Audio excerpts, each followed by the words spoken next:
Your Partner in Success Radio is a free business podcast with host Denise Griffitts. It's all about great stories, conversation, and context to help you move your business and life forward with actionable tips and advice from her guest experts. To listen and subscribe, just find us on iTunes, Google Play, or wherever you consume your podcasts.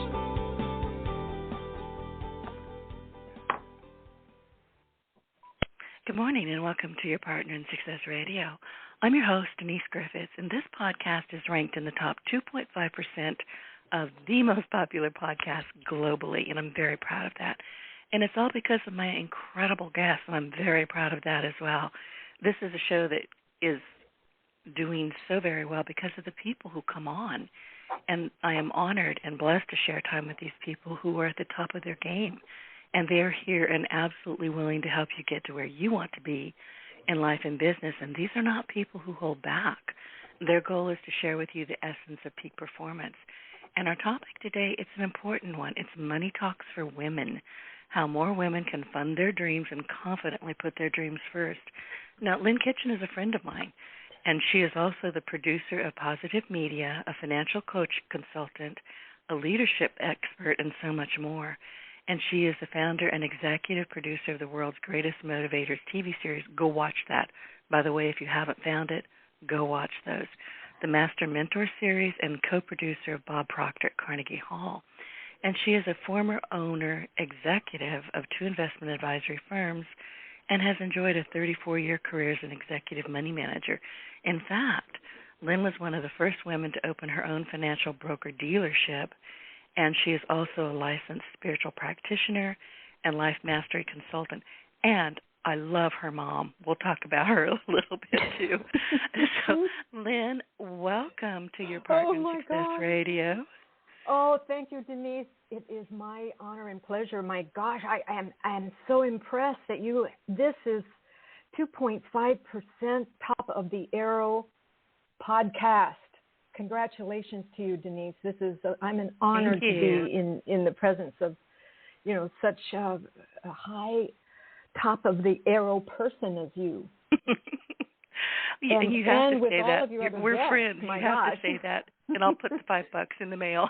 So we'll get that out of the. But honestly, when I tell you it's all about my guests, I'm not kidding. I mean, I live, 15 miles from the Gulf of Mexico as a crow flies.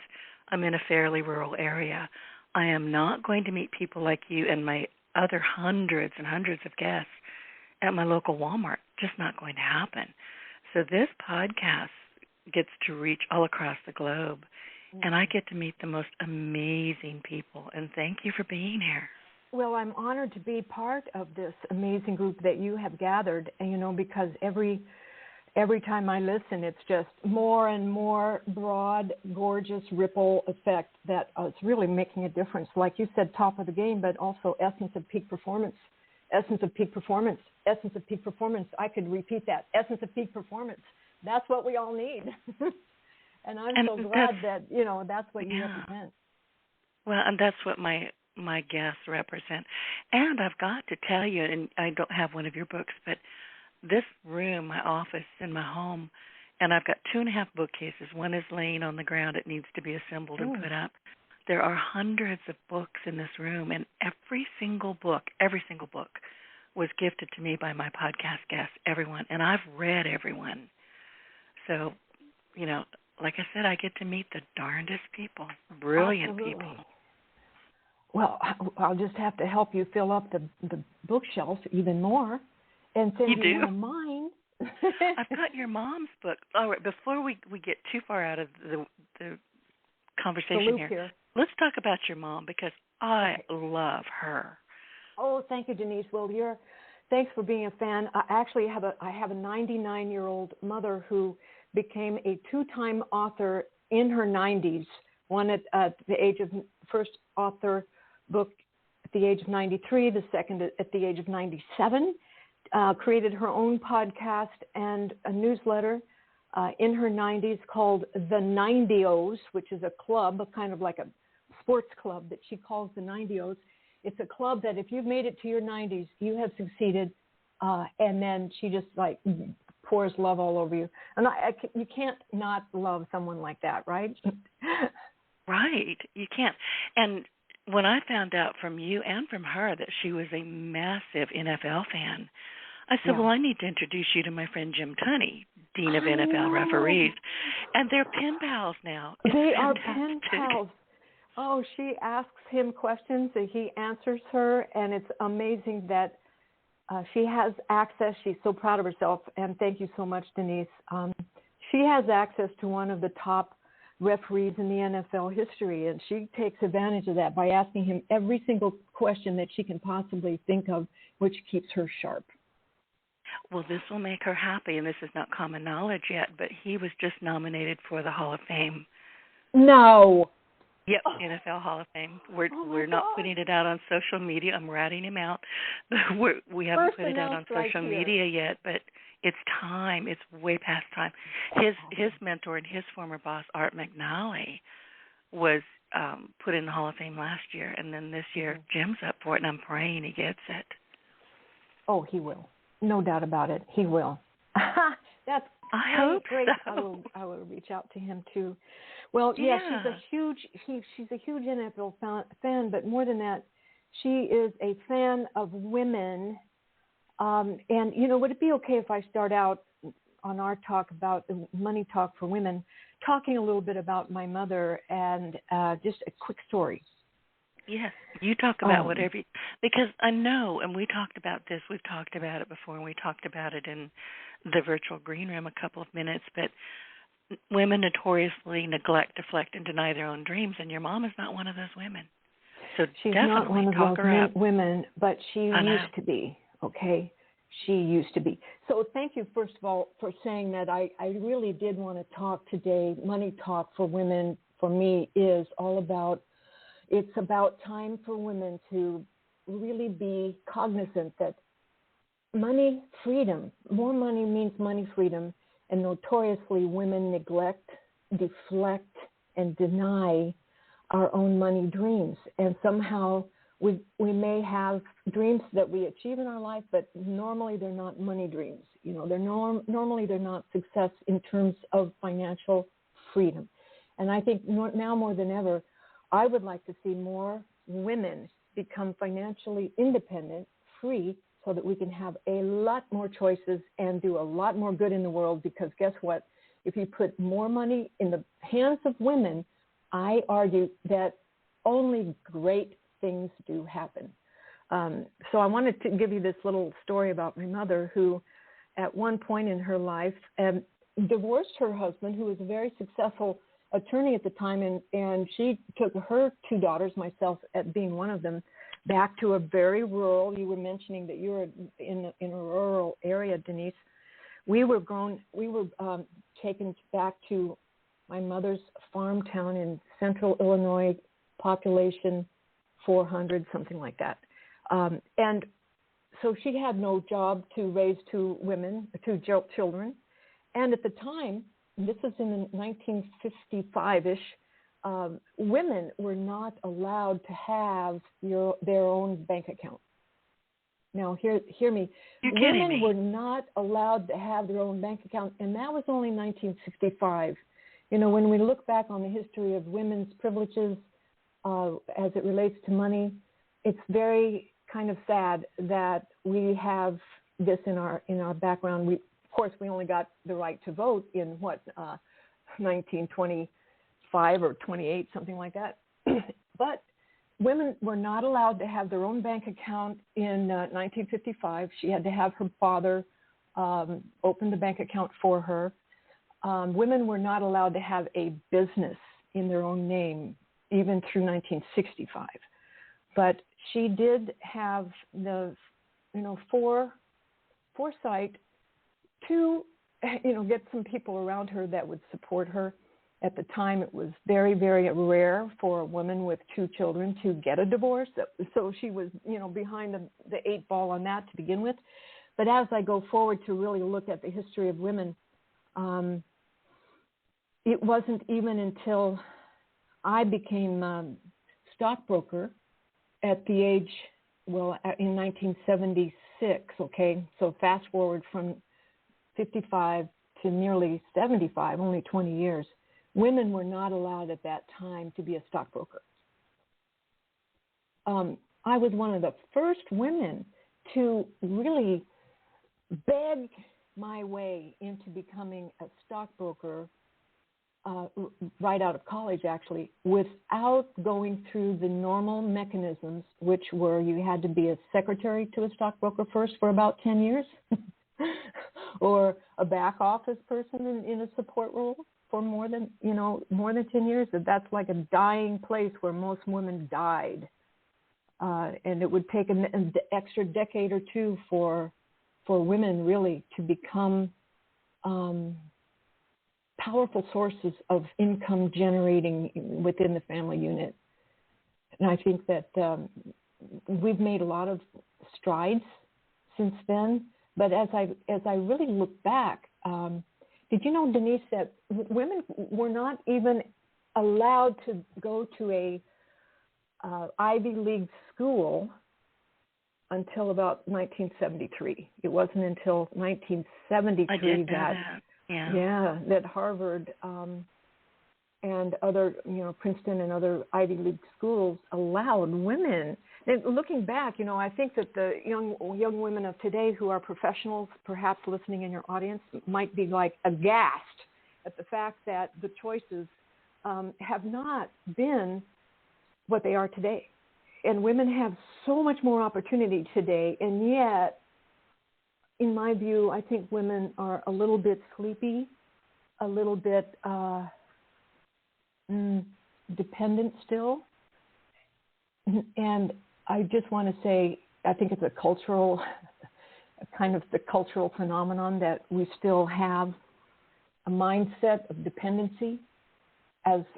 Cultural and family. I mean, you learn from your family, right? Like, I remember when my grandmother, she was a farmer's wife, and whatever he said went. That was just all there was to it. And I remember even as a kid going, "Why don't you talk back? Why don't you tell him to just? I'm going to say it on the radio. Shut the hell up." But she didn't. Well, that's, you and I are probably of the same age group, and that's exactly what I remember growing up, too. Why didn't my mother talk back? Well, she did the best she could. I can grant you that. And she was a forerunner, but she also was a product of her times, which was that women didn't work. She was one of the first people into the workforce in the late 50s. And women were supposed to stay home and be a homemaker. And it wasn't until the 1960s, you can kind of look back on the commercials that were selling products to women. It was all about the gleam on your dishware and how you can clean the floors better. And those kinds of products were what women were supposed to be buying, and that the Procter & Gamble's of the world and so forth became multi-millionary, mega-millionary international companies because women had the buying power to make those products such a force. And as we move on, and of course, it does make sense. As we move forward in the history of economics, and especially in America, you can really trace and track, at least this is what I'm doing now on behalf of women, is tracing and tracking the economic trends that women have been at the forefront of crafting and creating new trends and really creating brand new industries and new products that are megabusters, but that's a new word. I just made it up, megabusters. But the economic impact now is shifting. More and more women are in corporate jobs making $100,000, $200,000, $300,000. More women are getting privileged enough to be appointed into the directorships. Not many, not as much as we need. More women are becoming CEOs of major corporations. Of course, the percentages are still pretty low, but as compared to when I got into the investment management business, I can tell you I was like one woman, maybe two of us, in a training class of 50 to 75 men. And as I matriculated through stock brokerage and then ownership of an investment advisory firm, I was always one or two in a boardroom of 20, 25, 30 men. And that was normal. Now I think the percentages have shifted. And certainly when you go into a bank today in the financial field, banks have changed, brokerages have changed. And this is to the credit of the working force called women. It's mostly women who are the bankers now. Have you noticed that, Denise? I really haven't, but I don't ever go into my bank. I do everything online. You do everything online. I get my groceries online. I do everything online. I'm a nerd. That's an interesting trend, too, that I'm believing.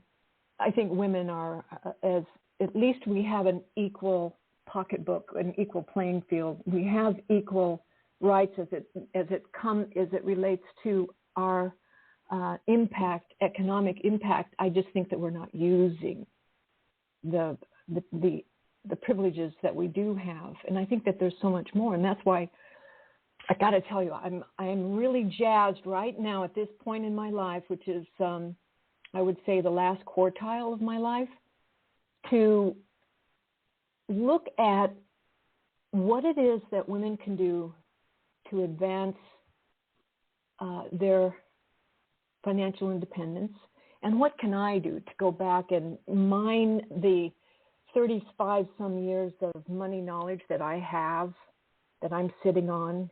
And I just realized maybe in the last month that I can help. Why not me? And why not bring forth? Because I do realize and recognize that even now, a majority of women who even have really good investable capital and have the they're on their way to building wealth, they still have a lack of confidence in terms of what questions to ask, decisions to make, and that it's evident. It's interesting how there's not a lot of places for women to go learn and ask even the silliest questions, which there are no silly questions. No, ever. there's not. And I wanted to ask you for some examples of, what kind of questions do they not know to ask? Listen, you and I have been talking a lot back and forth behind the scenes, me about podcasting, because I'm a podcast expert. Truly, I am. You are. But I'm not teaching people how to do what I do, which is shame on me. And you and I have had the same conversation. You've been thinking about it, and I know you're just one degree away. And would you say that that's a dream of yours? It is now. I mean, it's almost not a dream. It's almost I have to do this, and big red letters above my head blinking at me. Call them God winks or call them whatever you want. You're having the same thing. And you're right. People, they don't know what to ask. And we kind of have to say, listen, here's some questions you can ask, like you just so wisely said, there are no stupid questions. But what are some examples that people who need or want to have better money management, what should they be asking themselves? What should they be asking of advisors or educators such as you? I mean, because we don't know what we don't know. That's very, very true. And when you're in a position of not knowing, I think that it instinctively makes you feel less than. So we're culturally imbibed to feel that way as women anyway. But in this case, with money, I think it's even more pronounced. So I think one of the best questions that a woman can ask of an investment advisor is, show me where you are aligned with receiving income or remuneration on the back end? What products are you, and your company, what products are you and your company receiving remuneration on the back end? I want to know. In other words, we're moving into a field or a time in which almost all products, financial products, are more and more complex. And the more complex they get, it's less transparent who is receiving a back-end benefit from pushing those products. And oftentimes, I'll be honest with you, Lynn, I assume they're like politicians. They're all receiving something. Well, more and more that is the truth, and the assumption does not need to be an assumption. It can be a question so that the advisor is obligated to answer. And that's just a transparency question. It's a transparency question. So I think women need to be bolder in asking those kinds of questions that make investment advisors sweat a little bit. Because it is good to know. And it's a consumer's right to know. And I'm feeling that more and more consumers, especially women, are afraid to ask because, they don't think that the answers are going to be understandable. And what do I mean by that? They have a preconceived fear that they're not going to understand what the answers are. So even if they get an answer, it's going to kind of go over their head. You see what I'm saying? And I watched that happen in an awful lot of cases. And when I was an investment advisor, that the answers are is it deliberate? The answers are a bit murky because they just kind of assume that most people aren't going to understand the intricacies? I think that, it depends. I think that there are a lot of really great investment advisors who align themselves on the same side of the desk with their clients and become teachers. And I applaud them. Those are the ones who take extra time to really teach the ramifications of what's inside a product, even if it looks pretty murky at first, and that there's a language. By the way, money languages, it can sound like Chinese to a lot of women. It is an entirely different language. And so some of the language can get pretty arcane. So there are, however, unfortunately, investment advisors who like to sit at the opposite side of the desk psychologically and really still talk down to women or assume that, I just want to confuse the person further so that they then will come look to me as a godlike figure, you see. And that has happened, I think, throughout the decades more than not. And I want to just say there's one other area that I'd like to shed light on, and that is that even under many of the best of circumstances and great relationships between client and investment advisor, I believe that women are hesitant and reticent to demand what they want. And a good example of that is I have a friend who just called me not too long ago, right before the markets began to get soft here in the last 3 months. When we had the peak of the markets earlier this year, and she intuitively felt that she needed to have her investment advisor sell, and he wouldn't. But that's not his choice, is it? No. Well, it's her money. There is an agreement between investment advisor and client. Okay. Every relationship can have, you can have an agreement that can change. You can change your agreements, and that's what my lesson back to her was. Look, every agreement that you have with your investment advisor doesn't mean that the investment advisor has the ultimate authority to do what they say that is right. They must really still have the 100%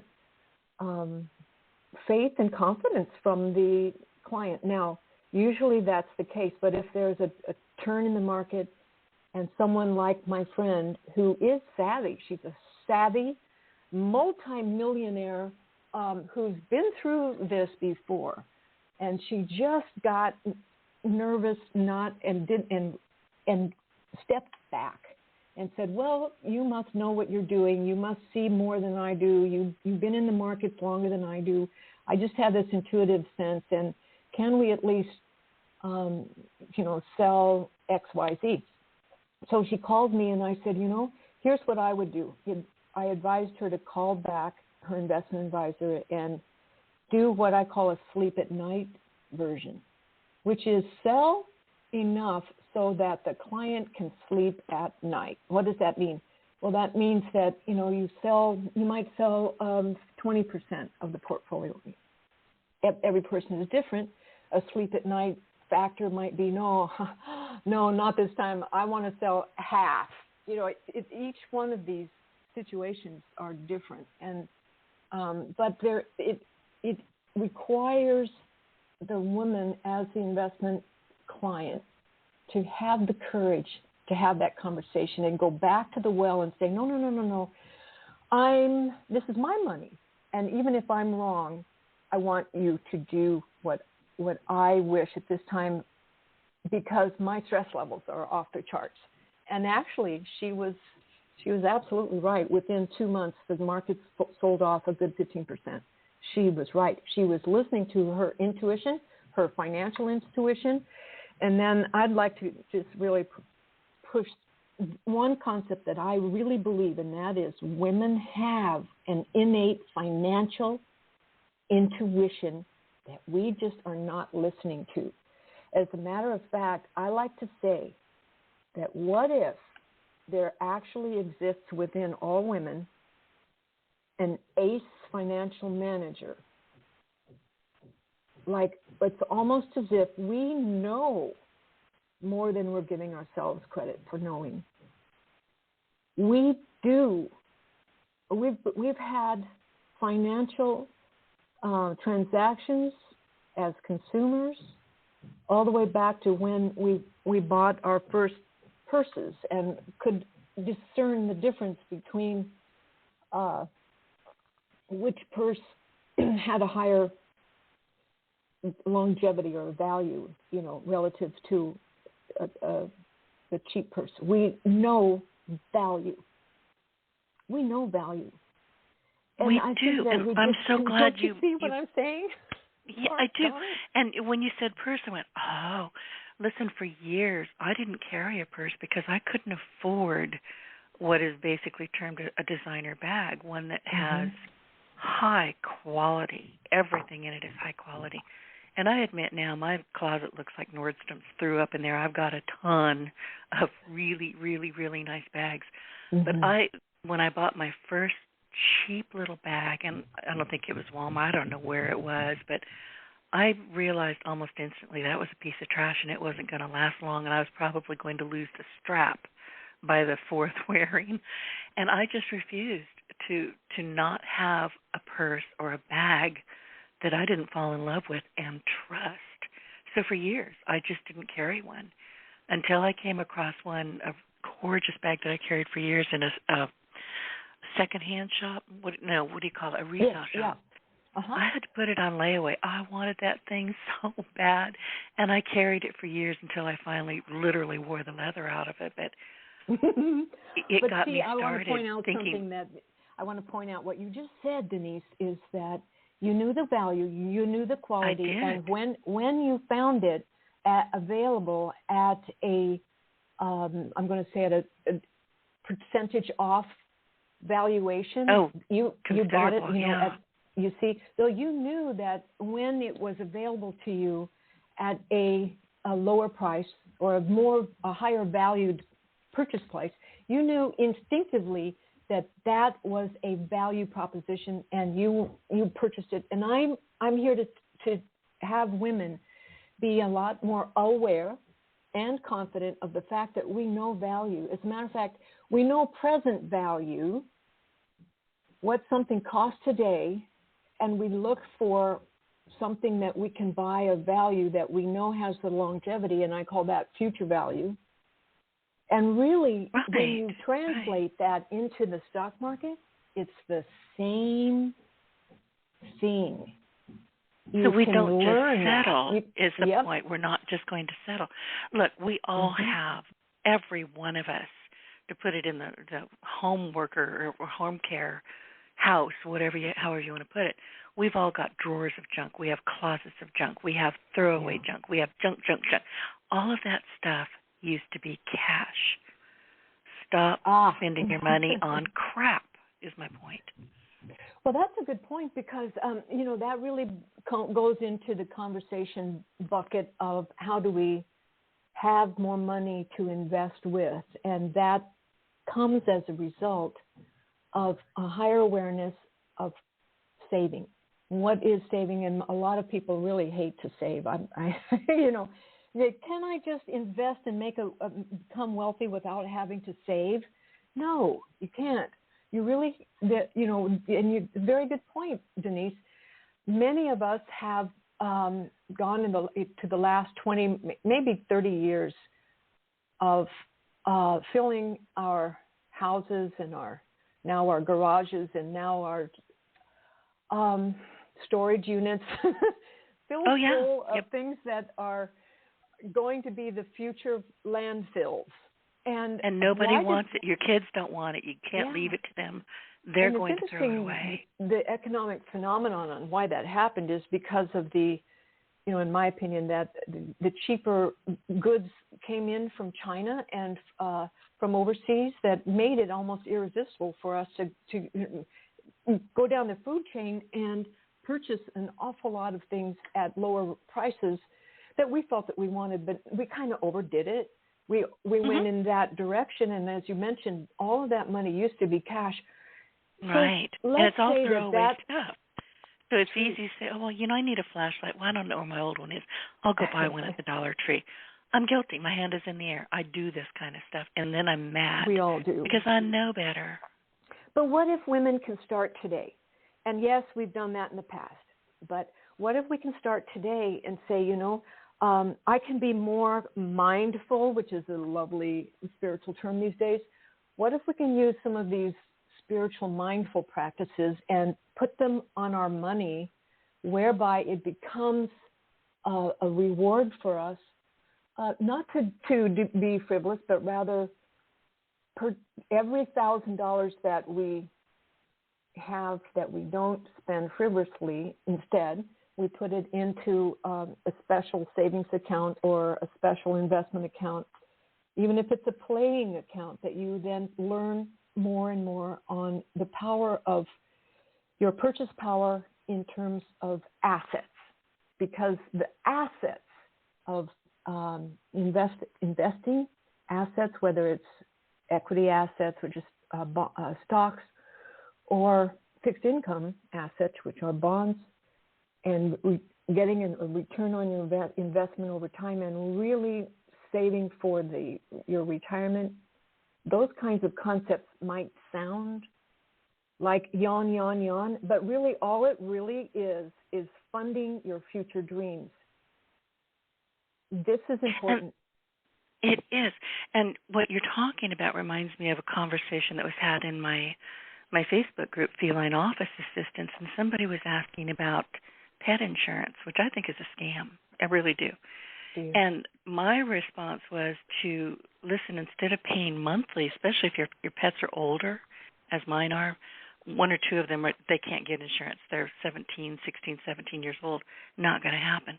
But they're perfectly healthy. But my point to them was to listen, open up a little savings account for call it pet insurance, call it whatever you want. Because as your pets grow older, they're going to need assistance from you, and you're not going to have the money. So set that money aside now and don't worry about paying for pet insurance. So it's kind of the same thing. Put it into real life balance, and then you're like, oh, okay, that makes sense. Oh, that's a really interesting topic too, that probably could require another hour. But still, how insurance is an interesting area of when people feel as if they need insurance. Oftentimes, I would advise to just look at it again, see, do you really need that? And I think pet insurance is a very good example, but also it's not the only one. When I go to places like Best Buy or buying appliances, it's the same thing there. Some of the highest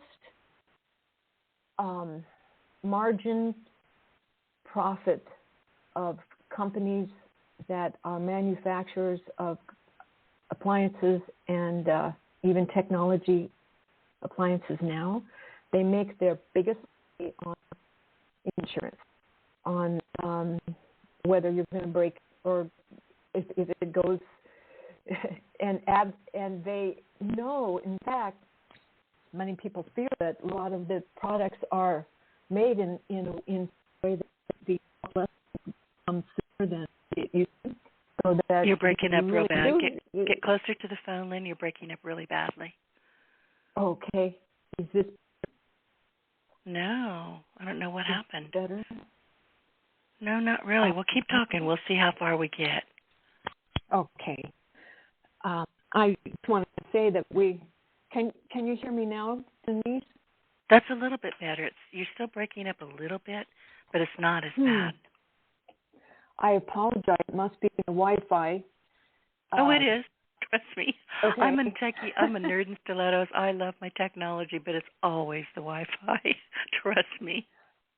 I know. Well, anyway, just in a quick conclusion is that it's a great way to perhaps save some money. Insurance is not always a slam good thing. Always. Yeah. Okay, I lost you again. But I did hear that insurance is not always the best bet.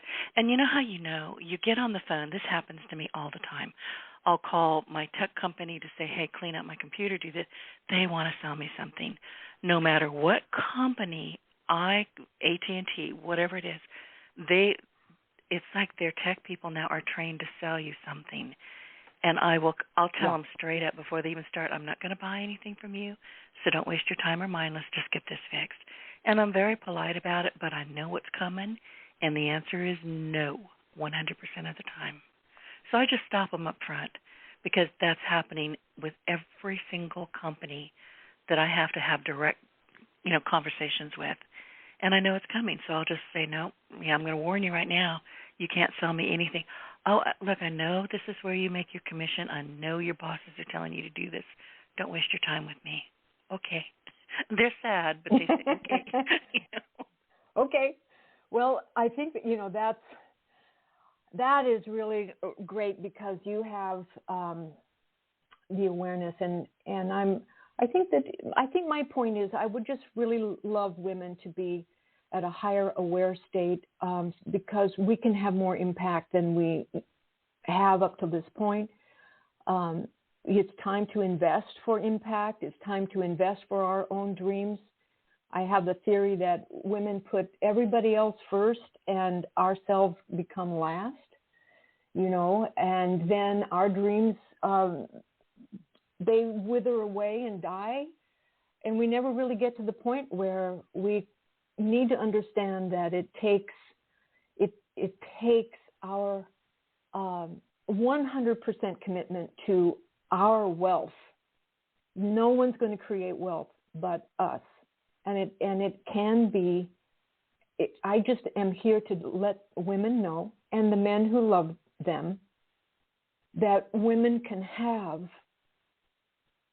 financial independence. Because once again, if we put more money in the hands of women, this world is going to be a better place. Women do better with the money. They do. They invest in wonderful things that are life-giving. And I think that women will have, up to this point, had a huge impact, but it's just the beginning.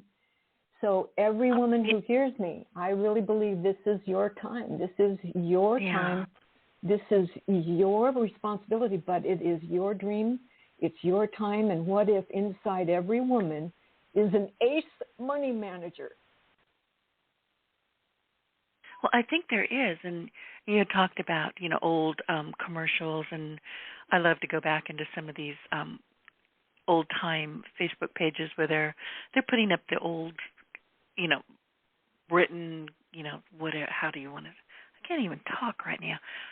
I can. Do you understand what I'm saying? Because I'm hearing it in my head. Can you hear it? I can't get it out of my mouth.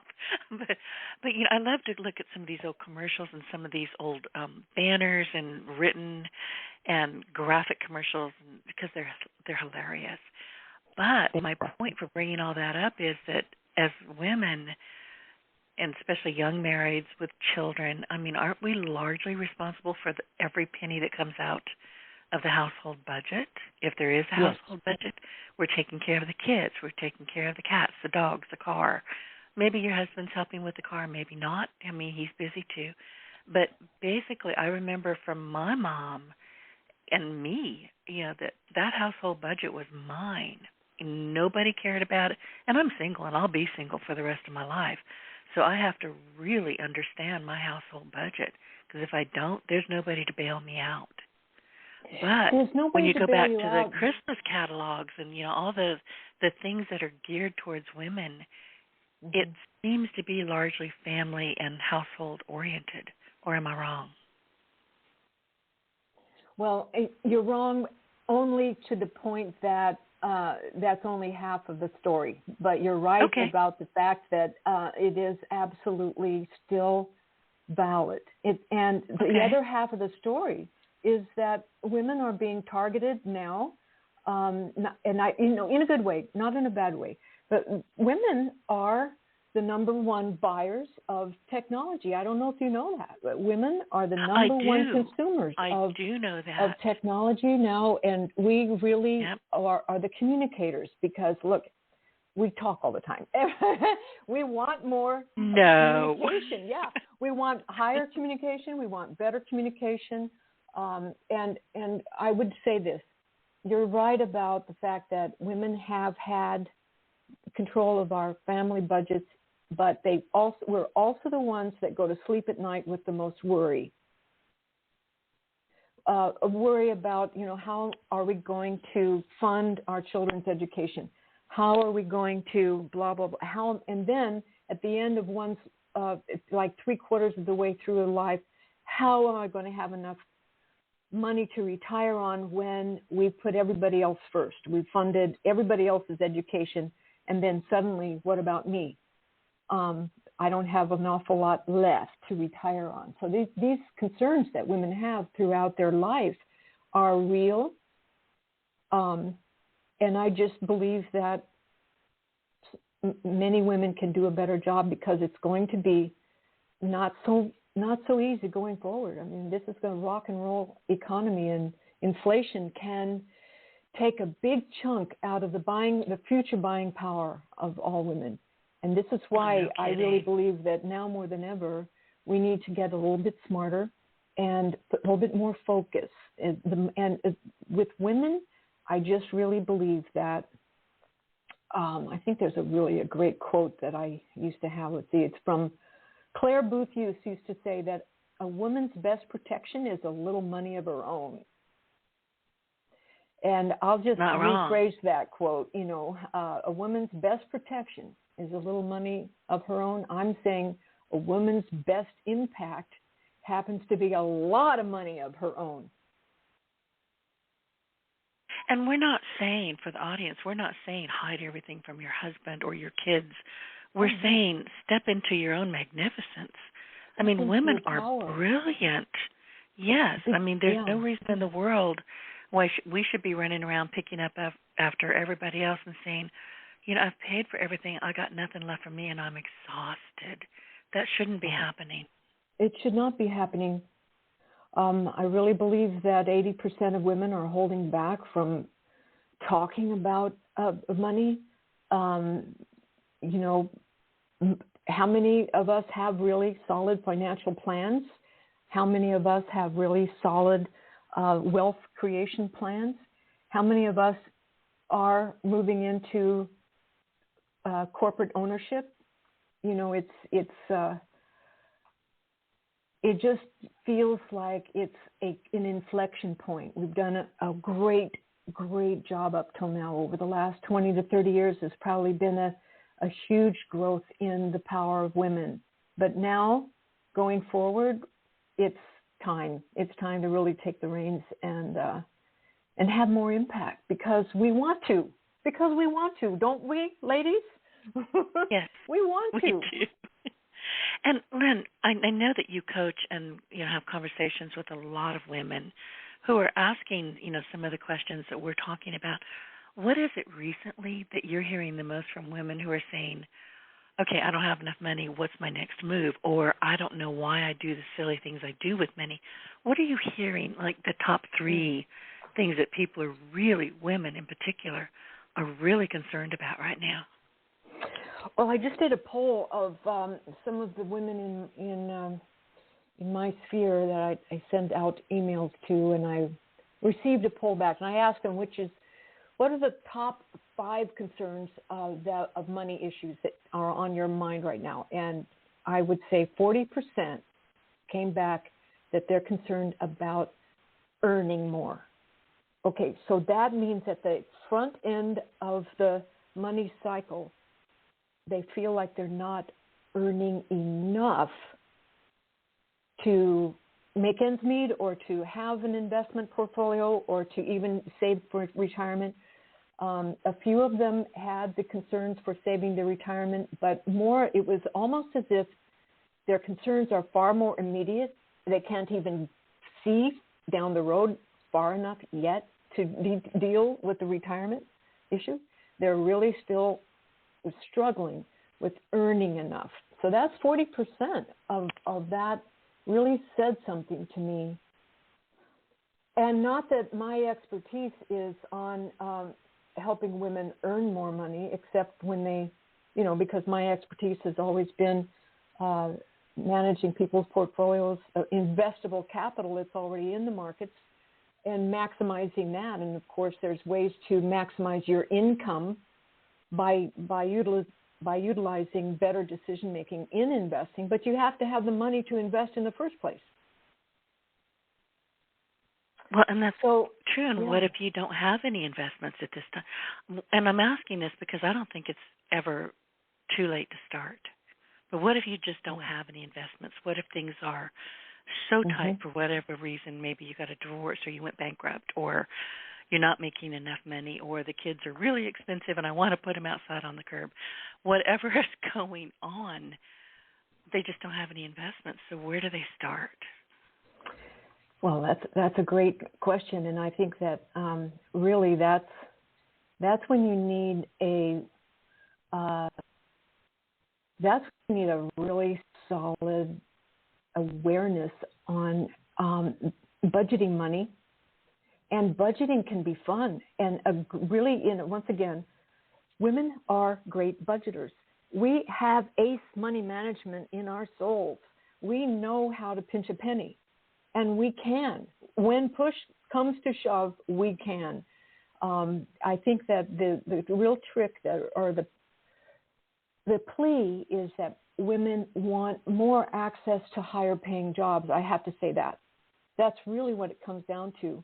Yes, you can pinch a penny and have budgets galore so that whatever you do have, you can save and that's possible. It is possible. And I can help with that as well. But I really think that what I'm hearing is that the larger plea is access to strategies for women to get higher paying jobs. And that comes with, I think, higher confidence that women can compete for higher paying jobs. They deserve to compete for higher paying jobs, perhaps need to have better counseling on how to go out and get those higher paying jobs. And that is, I think that's maybe where the call to action has a lot of what we can do, especially after the pandemic when, so many women, I believe, lost their jobs that were really solid paying jobs. And there's been a huge downsizing effect. It's critical. It's a critical time for women. I'm seeing that. I'm hearing that from a lot of people that I know. And they're saying, well, I don't want to rock the boat. I've heard this a lot. You probably have as well. I don't want to rock the boat. I don't want to get fired. Is that right? What do you I have tell not them? heard that. But I have. I wouldn't be surprised. It's yeah. frightening. Yeah. You know, I think that there again, women play. Okay, that brings up a whole other topic, Denise. Women not rocking the boat. How cultural is that in terms of what we've been fed? I had the same Don't thought. rock the boat. Oh I my know. gosh. And me, I'm not going to only rock that boat. I'm probably going to tip it over. But that's, Go for it, girl. I'm not quite normal. Well, once again, I think this is why we kind of I love to have money talk conversations to really empower women to be the glass breakers. You got a glass around you that doesn't ever, you're feeling like, oh, I can't walk the boat, I can't do this, I can't do that, and the can'ts get in the way. Well, what if you can? And sometimes you just need somebody to say, oh, yes, you can. Oh, yes, you can. I remember when I was a stockbroker, and most stockbrokers with major firms, which I started out with two of the major national firms, the going mindset at the time was you have to be a stockbroker or, move up the chain of command inside your company because they have a lock on all of the investment data. And if you dare to go out on your own, you will get killed. And everybody said, you can't. I thought, well, why can't I have my own company? Why can't I have my own broker dealership? Oh, no, you can't do that. You're going to get killed. No, nobody's going to believe that you can choose a stock or a bond by yourself. You need an entire department of investment analysts behind you. And that's, of course, what the Merrill Lynches of the world had and still have. But I said, well, what if I could? And that's something that most women never ask a question that's so shattering. It shatters your complete world. What if I could? What if I could? And I had at the time a mentor, which is why I'm so big on finding a mentor for yourself. Finding someone to talk to. Finding someone who's beyond 30 years older than me. He had built his own broker dealership years and years ago. Sold it, bought another one, or crafted another one for himself. And he said, well, I did it. You can do it. And I said, yeah, but I'm a girl. He said, so what? So what? Well, girls, not allowed to do this, and nobody's ever done it before. And at the time, I was in the West Coast.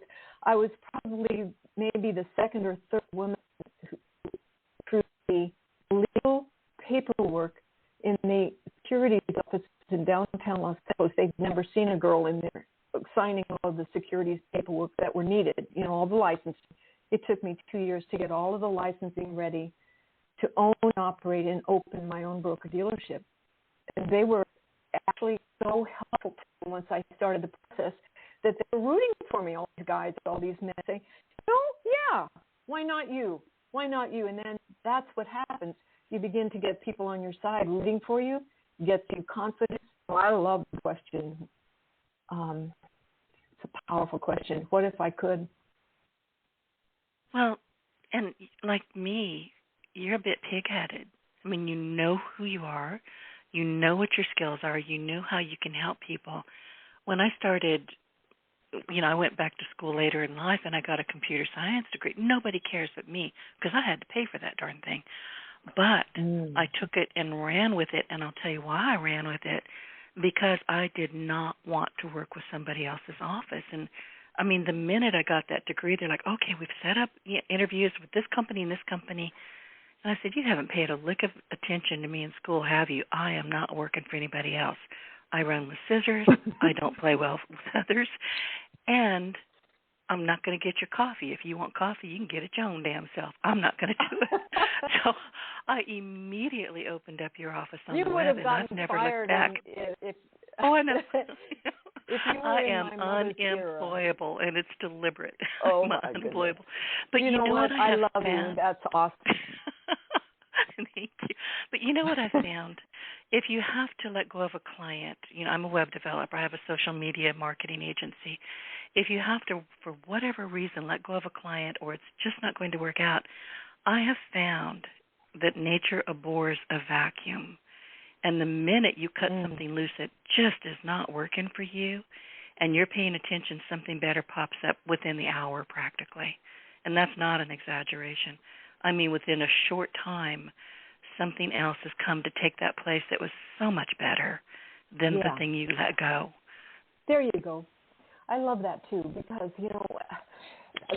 when you let go of something, like you said, something, you give the vacuum an opportunity, something new to come into its place. And women, listen, that is so important. Be ready to do something new in your life that you've never done before. Yeah, it's scary, but hey, the rewards can be worth it, and especially as applied to money. I'm just here to say that more women need better self-confidence as it relates to money. Women actually, did you know women actually do own the world?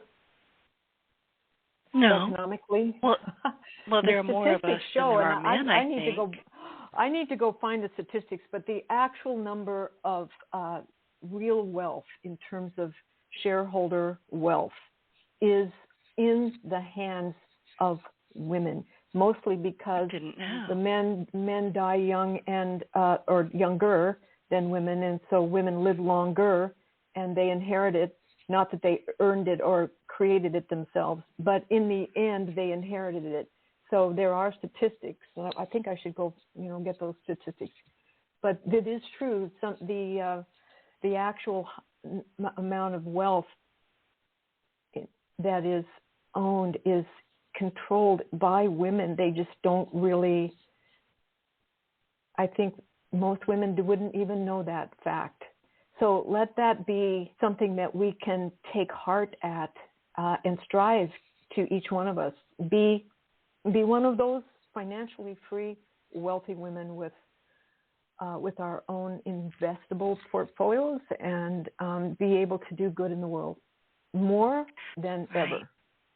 And you said something that's so important. It's like, why can't I? Seriously, why can't I?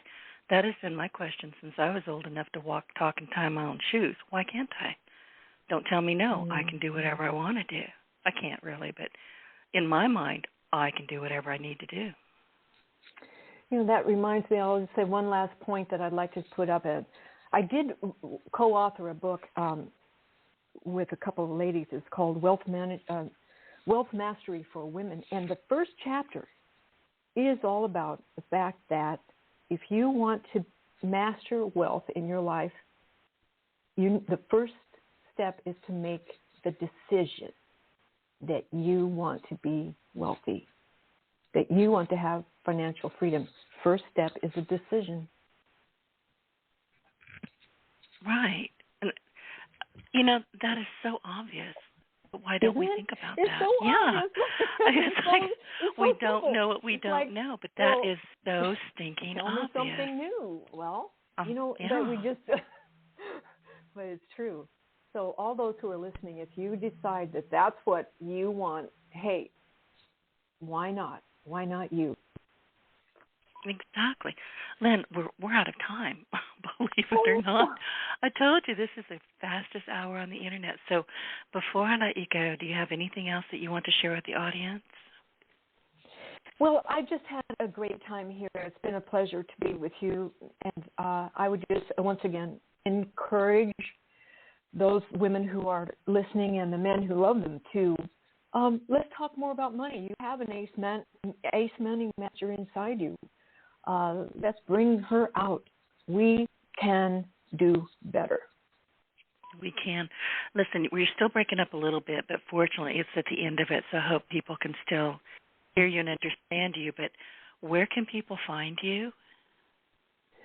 Well, I think we have website that people can go to. I'm sponsoring a Money Talks for Women this Thursday, and they can go there to find a place. It is called moneytalks.lynnkitchen.co. CO is in company. So right. Money Talks, they can find me there, moneytalks.lynnkitchen.co. CO.